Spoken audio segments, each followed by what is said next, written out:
Assalamualaikum warahmatullahi wabarakatuh. Welcome back to my video. Nah, di video kali ini saya akan menjelaskan materi bab 8 tentang informasi dalam praktik. Nah, sebelum masuk ke materi yang pertama, teman-teman itu harus tahu terlebih dahulu tujuan pembelajaran dari materi ini itu apa. Nah, teman-teman bisa baca tujuan pembelajaran dari materi ini di PPT ya. Kita langsung masuk ke materi yang pertama. Nah, materi yang pertama ada faktor penting penentu keberhasilan. Nah, faktor penting penentu keberhasilan itu ada 3 faktor. Yang pertama ada sistem pemrosesan transaksi, faktor yang kedua ada tinjauan sistem, faktor yang ketiga ada subsistem utama dari sistem distribusi. Nah, faktor yang pertama tadi kan sistem pemrosesan transaksi.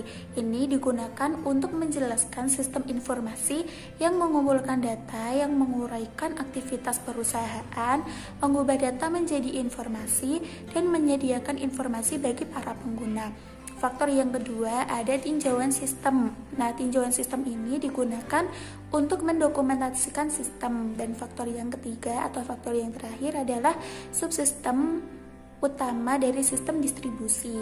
Ini digunakan untuk mendefinisikan batasan sistem, unsur lingkungan, dan antarmukanya. Selanjutnya ada subsistem utama dari sistem distribusi.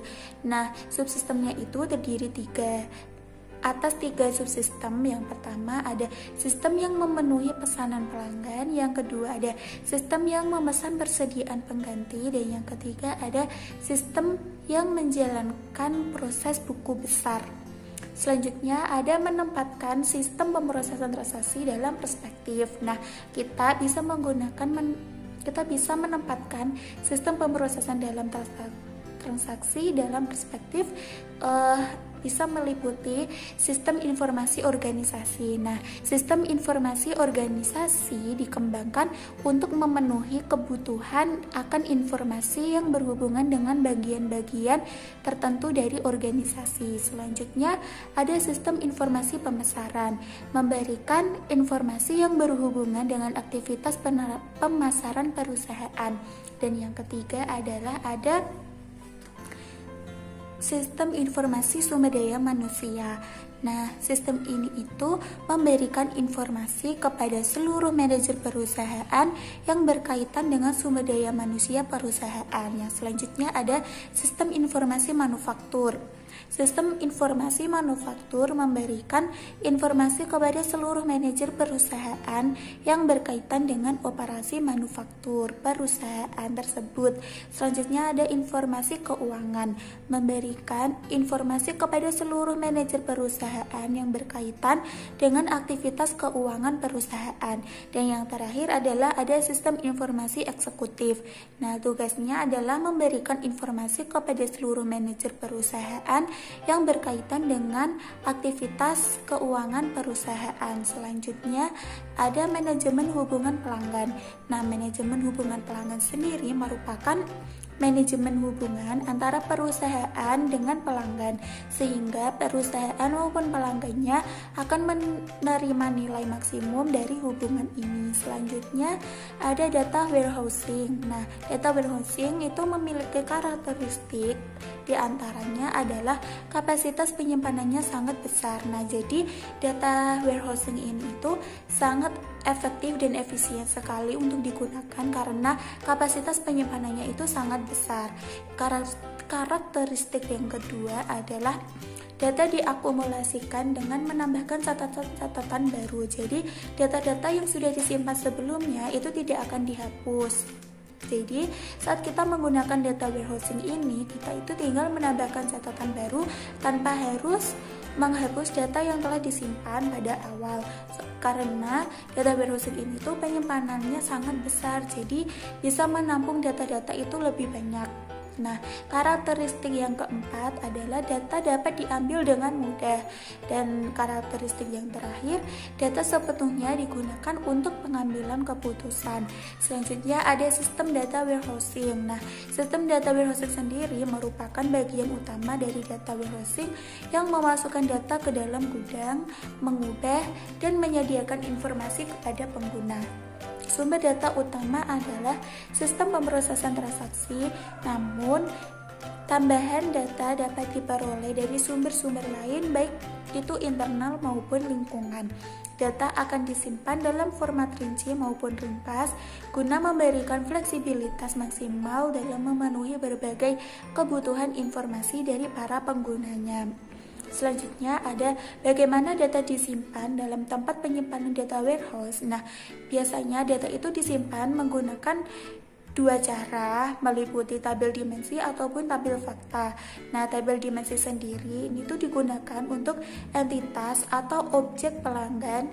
Entry-entry tersebut dapat memberikan gambaran mengenai komposisi umum data, pengidentifikasi dan deskriptif. Sedangkan tabel fakta berisi ukuran kuantitatif sebuah entitas, objek, atau aktivitas. Dengan tersedianya fakta ini untuk penjualan komersial, para pengguna dapat memproduksi analisis-analisis kuantitatif seperti unit penjualan aktual versus unit penjualan anggaran. Nah, dalam penyimpanan data ini itu ada skema bintang yang digunakan untuk setiap dimensi. Akan ada satu kunci yang mengidentifikasikan dimensi dan menciptakan hubungan ke paket informasi. Selanjutnya ada penyimpanan informasi, penyampaian informasi. Nah, kita bisa menyampaikan informasi itu menggunakan 4 cara. Dengan cara yang pertama adalah roll up. Jadi kita bisa menyampaikan informasi dengan navigasi ke atas. Jadi geraknya itu informasinya dari bawah disampaikan ke atas gitu. Nah, selanjutnya ada drill across yang berarti bergerak dari satu hierarki data ke hierarki lainnya. Yang ketiga ada drill down, ini navigasinya ke atas ke bawah. Ini tuh kebalikan dari roll up. Yang terakhir adalah drill top, merupakan tingkat ringkasan ke tingkat terendah data yang terinci. Selanjutnya ada OLAP atau Online Analytical Processing, merupakan segala jenis peranti lunak dapat digunakan untuk menarik data dari tempat penyimpanan data dan mengubahnya menjadi informasi. Nah, dalam OLAP itu ada dua pendekatan yang biasa digunakan. Yang pertama ada raw lab dan yang kedua ada MOLAP. Selanjutnya ada data mining. Data mining merupakan proses menemukan hubungan dalam data yang tidak diketahui oleh pengguna. Nah, cara melakukannya kita bisa menggunakan dua cara. Yang pertama ada verifikasi hipotesis dan yang kedua ada penemuan pengetahuan. Selanjutnya ada menempatkan data warehousing dalam perspektif. Nah, kebutuhan akan data warehousing selalu ada sejak dulu. Namun, teknologi informasi yang dibutuhkan untuk mendukungnya baru tersedia dan terjangkau belakangan ini. Kemampuan untuk menyimpan jumlah data yang praktis dan tak terbatas dan mengambilnya dengan cepat telah membuka gerbang-gerbang pemrosesan data yang baru. Nah, sekian yang dapat saya sampaikan. Apabila ada kekurangan dalam penyampaian materinya, saya minta maaf yang sebesar-besarnya. Wassalamualaikum warahmatullahi wabarakatuh. See you next video.